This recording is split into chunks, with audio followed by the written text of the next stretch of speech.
Bonjour, 16 ans d'existence déjà pour le Centre du patrimoine de Pouancé qui propose des ateliers éducatifs pour tous, enfants, adultes en insertion et handicapés, des ateliers de taille de pierre, notamment de maquettisme architectural, de peinture sur verre ou encore de mosaïque.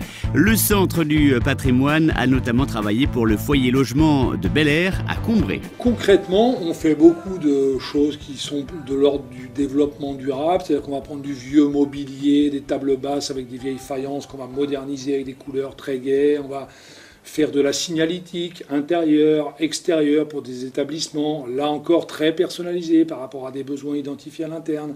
On va faire du décoratif dans les réfectoires des établissements, en fabriquant des porte-serviettes pour les résidents de l'établissement.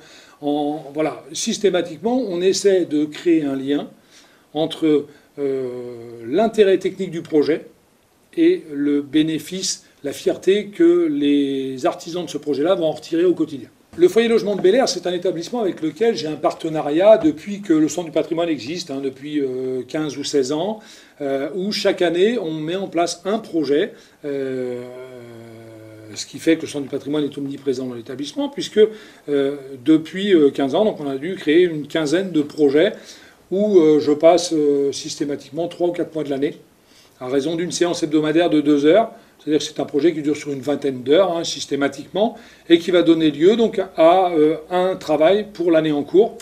Et donc chaque année, on met en place un nouveau projet. Donc on a fait effectivement toute la signalétique, on a fait plein de choses décoratives dans les restaurants, dans les salles de détente, et puis dans les étages de l'établissement.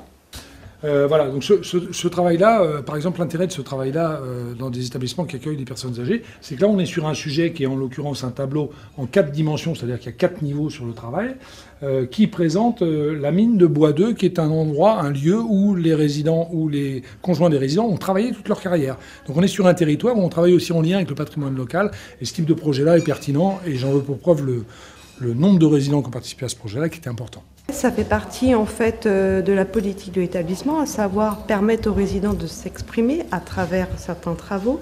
Également de montrer que les résidents, même s'ils rentrent au foyer logement, qu'ils ont un certain âge, ils restent toujours autonomes, qu'ils ont toujours des projets, des objectifs.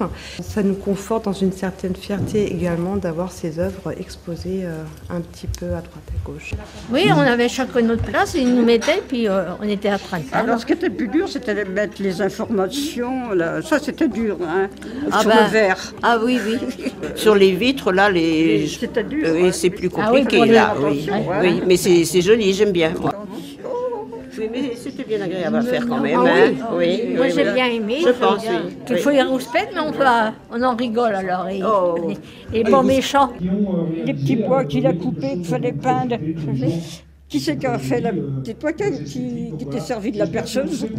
Ah ben oui. C'est-à-dire qu'au jour d'aujourd'hui, le Centre du patrimoine est ouvert à toute forme de projet, quel que soit le type de groupe. On se met autour de la table et on voit après comment on peut répondre à ce projet d'un point de vue technique et d'un point de vue matériel. Le Centre du patrimoine est situé dans la cour du château fort de Pouancé. Il est ouvert du lundi au vendredi.